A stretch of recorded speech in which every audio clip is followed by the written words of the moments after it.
ಎಲ್ಲ ವೀಕ್ಷಕರಿಗೂ ಆತ್ಮೀಯವಾದ ಸ್ವಾಗತ. ನಾವು ಒಳ್ಳೆಯದು ಕೆಟ್ಟದು ಅಥವಾ ಯಾವುದೇ ಹೊಸ ಆಲೋಚನೆಗಳನ್ನು ಮಾಡಿದರೂ ಸಹ ಅದು ನೇರವಾಗಿ ಶನಿದೇವನ ಬಳಿಗೆ ತಲುಪುತ್ತದೆ. ಇದಕ್ಕೆ ಮುಖ್ಯ ಕಾರಣ ಶನಿದೇವನ ಅಪರಿಮಿತವಾದ ಶಕ್ತಿ. ಇನ್ನು ಶನಿದೇವನ ಜನ್ಮ ರಹಸ್ಯವನ್ನು ತಿಳಿಯುವುದಾದರೆ ತುಂಬಾನೇ ವಿಭಿನ್ನವಾಗಿದೆ.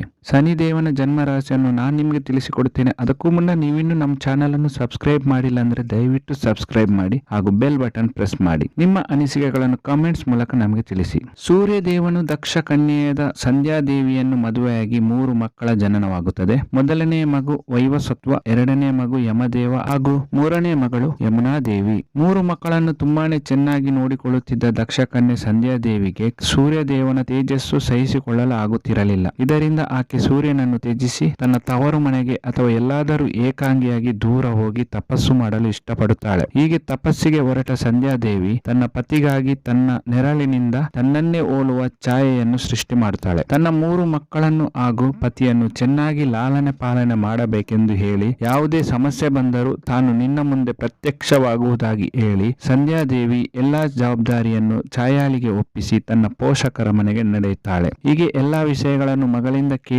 ತಿಳಿದ ಆಕೆಯ ತಂದೆ ಸಂಧ್ಯಾಳಿಗೆ ಬೈದು ಸೂರ್ಯದೇವನ ಬಳಿಗೆ ವಾಪಸ್ ಹೋಗುವಂತೆ ಹೇಳುತ್ತಾನೆ. ಆಗ ಸಂಧ್ಯಾಳಿಗೆ ಚಿಂತೆ ಕಾಡಲಾರಂಭಿಸುತ್ತದೆ. ತಾನು ವಾಪಸ್ ಹೋದರೆ ಛಾಯಾಳನ್ನು ಏನು ಮಾಡುವುದು ಎಂದು ತಿಳಿಯದೆ ಒಂದು ದಟ್ಟವಾದ ಅರಣ್ಯಕ್ಕೆ ಹೋಗುತ್ತಾಳೆ. ಅಪ್ರತಿಮ ಸುಂದರಿಯಾದ ಸಂಧ್ಯಾ ದೇವಿಯು ಆ ಅರಣ್ಯದಲ್ಲಿ ತನ್ನ ಸುರಕ್ಷತೆಯ ವಿಷಯವನ್ನು ನೆನೆದು ಭಯಗ್ರಸ್ತಳಾಗುತ್ತಾಳೆ ಹಾಗೂ ತನ್ನನ್ನು ಯಾರೂ ಗುರುತಿಸಬಾರದೆಂದು ಒಂದು ಕುದುರೆಯ ರೂಪ ಪಡೆದು ತಪಸ್ಸನ್ನು ಶುರು ಮಾಡುತ್ತಾಳೆ. ಇದ್ಯಾವುದರ ಅರಿವಿಲ್ಲದ ಸೂರ್ಯದೇವನು ಯಾವುದೇ ಸಂಶಯವೂ ಬಾರದೆ ಛಾಯಾಳ ಜೊತೆಯಲ್ಲಿ ಅನ್ಯೋನ್ಯವಾಗಿ ಜೀವನ ಸಾಗಿಸುತ್ತಾನೆ. ಛಾಯಾಳಿಗೆ 3 ಮಕ್ಕಳ ಜನನವಾಗುತ್ತದೆ. ಮೊದಲನೆಯವನು ಮನು, ಎರಡನೆಯವನು ಶನಿದೇವ ಹಾಗೂ 3ನೇ ಪುತ್ರಿ ಭದ್ರೆ. ಹೀಗೆ ಶನಿದೇವನ ಜನನವಾಯಿತೆಂದು ಪುರಾಣ ತಿಳಿಸುತ್ತದೆ. ಇನ್ನಷ್ಟು ಹೊಸ ಮಾಹಿತಿಗಳನ್ನು ಮುಂದಿನ ವಿಡಿಯೋದಲ್ಲಿ ನಾನು ನಿಮಗೆ ತಿಳಿಸುತ್ತೇನೆ. ಈ ಮಾಹಿತಿ ಇಷ್ಟವಾದಲ್ಲಿ ಈ ವಿಡಿಯೋವನ್ನು ಲೈಕ್ ಮಾಡಿ ಹಾಗೂ ಕಾಮೆಂಟ್ಸ್ ಮಾಡಿ. ಎಲ್ಲಾ ವೀಕ್ಷಕರಿಗೂ ಧನ್ಯವಾದಗಳು.